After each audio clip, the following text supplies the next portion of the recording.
Greetings from the Jazz Cloud. I'm Richie Zellman, and in this lesson I want to teach you all about how to use Diads to add new life to your jazz solos.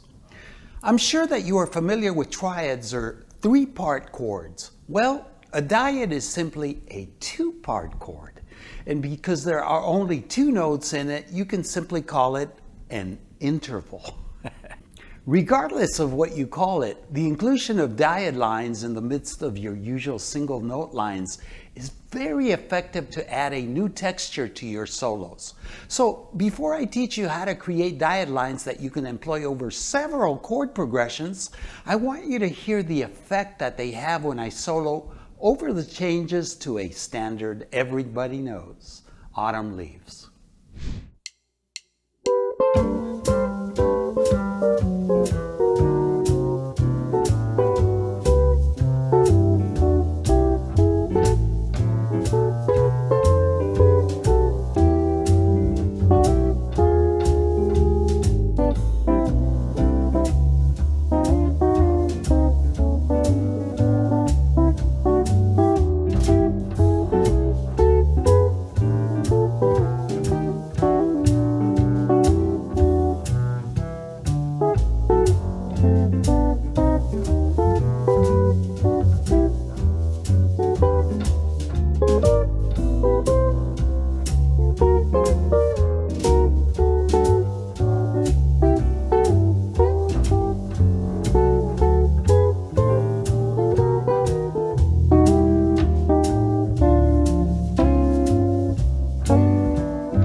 Next, I want to teach you what I like to call Diad scale fragments.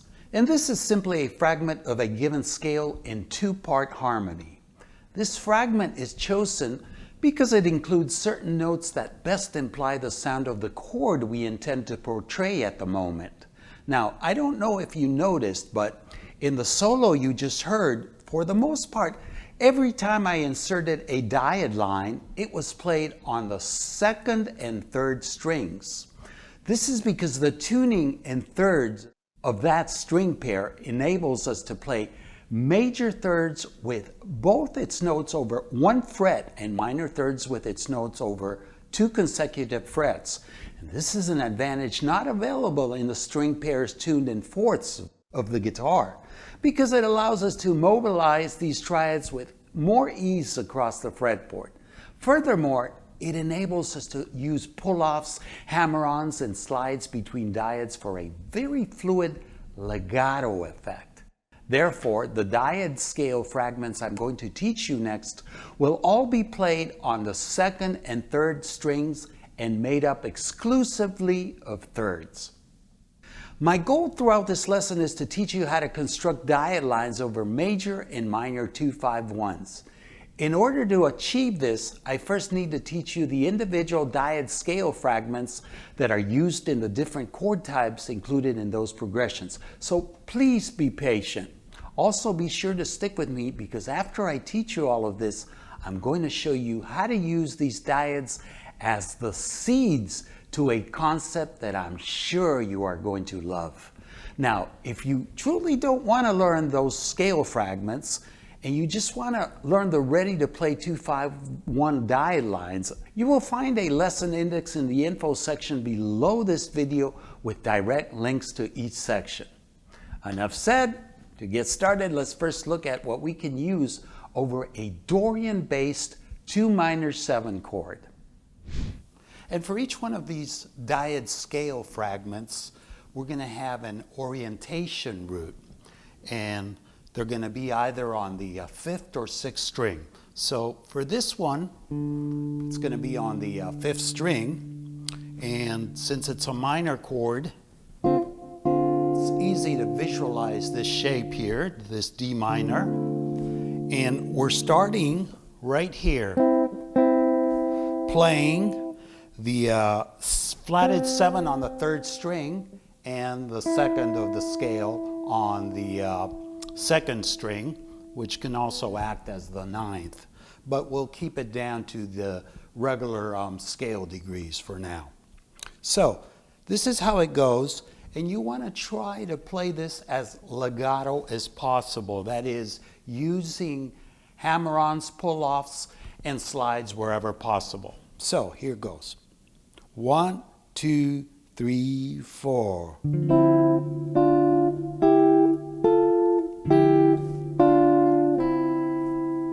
So notice that I could do hammer-on,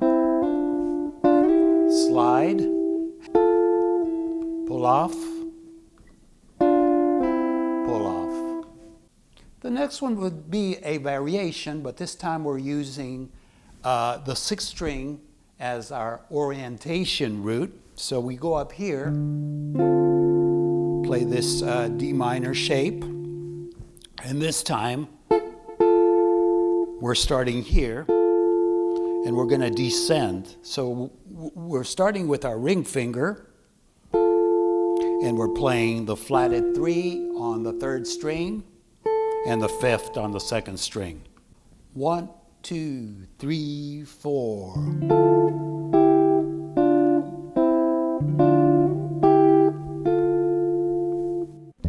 Next, let's learn the Diads scale fragments for a Locrian natural 2-based 2 minor 7 flat 5 chord. And this is the 2 chord that we will use in our minor 2-5-1s. And we're starting with the scale fragment where we use the 5th string for our orientation root, and it would be this shape. D minor 7 flat 5, and it goes like this. 1, 2, 3, 4.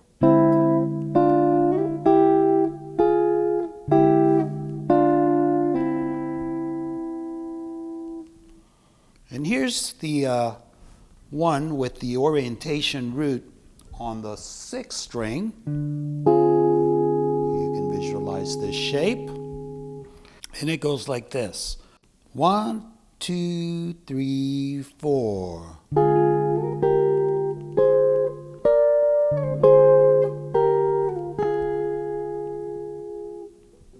In both our major and minor 2-5-1s, when using diad lines, we are going to use an altered dominant for the 5 chord. This is because in a major 2-5-1, the use of the Dorian-based diads over the 2 chord followed by Lydian-based diads over the 5 chord sound almost identical. Of course, that's because they are related modes and contain the same notes. On the other hand, when using a super Locrian-based diad line over the 5 chord, we clearly hear the change in the progression. And we're starting here with our orientation root on the 5th string. We want to play this shape here, just like a G7 flat 9 if you like, or this is the more complete altered chord because it has the flatted 13th or sharp 5 in here, plus the flat 9 on the 2nd string. And it goes like this. 2, 3, 4.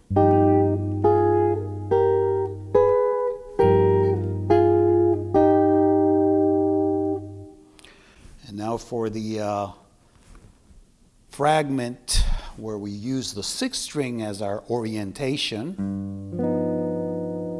over this shape, and we start on the 4th fret here for this G7 altered, and this uses the whole tone segment every melodic minor mode has, and it's very simple. It's we're barring with our finger for each set of 2 notes. This is very handy because you can do all sorts of effects, hammer-ons, pull-offs, slides.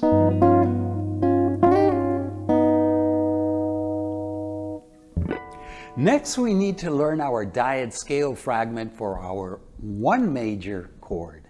And what works really great here is not so much your garden variety Ionian based 1 chord, but instead a Lydian-based one chord. And we're starting here with our orientation root on the 5th string. You can just play this familiar C major 7 shape, and we're starting with this shape here.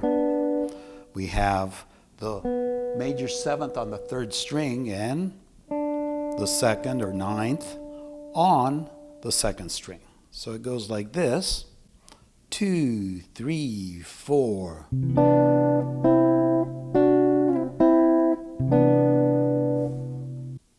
And for our scale fragment, where we use the 6th string as our orientation root, we go up here, and we're starting on the 7th fret for this C major 7, C major 7 sharp 11, officially speaking. And it goes like this: 2, 3, 4.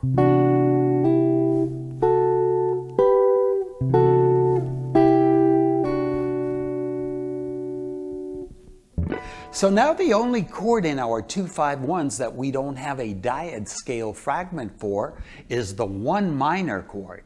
Well, the good news is that we really don't have to learn anything new. Commonly, a 1 minor chord is derived from the natural minor or Aeolian mode. And the only difference between this mode and the Dorian that we previously looked at is the flatted 6. However, in those Dorian-based scale fragments, we don't use any form of 6th at all. So it can also be used over the 1 minor chord that is established over a natural minor scale. Therefore, now we have all the resources we need to construct both minor and major 2-5-1 diad lines. So next I want to teach you some really cool sounding diad lines over the 2-5-1s.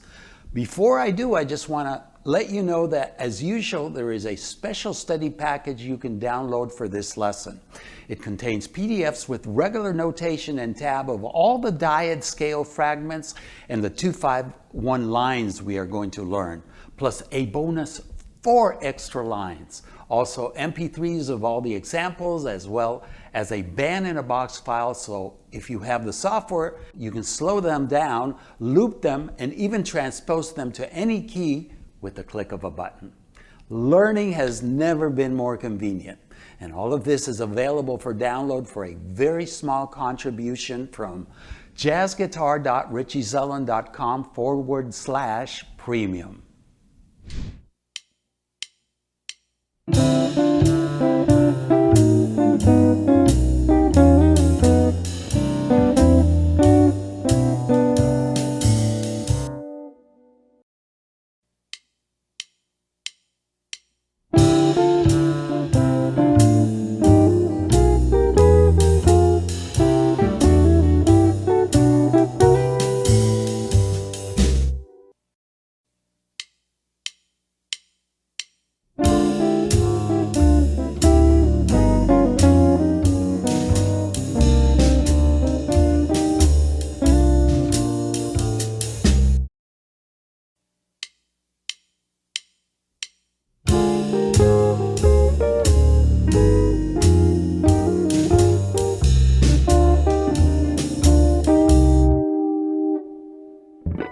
If you liked those, remember the download includes an additional 4. And now for something completely different. I mentioned in the beginning that diads are the seed to another concept, and I'm referring to octaves with thirds, which is a sound you've most likely heard in the playing of George Benson. So let me show you the procedure using the initial Dorian-based diad scale fragments we started out with. It's very simple to create octaves with thirds once you know your thirds. For example, using the initial D minor 7 scale fragment, let's just go over it one more time really quickly.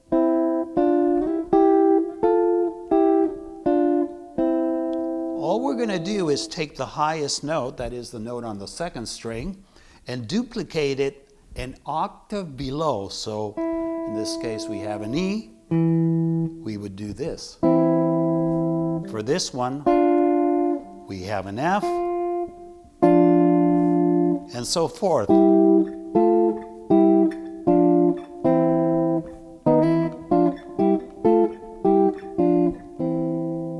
And I recommend you experiment doing the same for the rest of the scale fragments.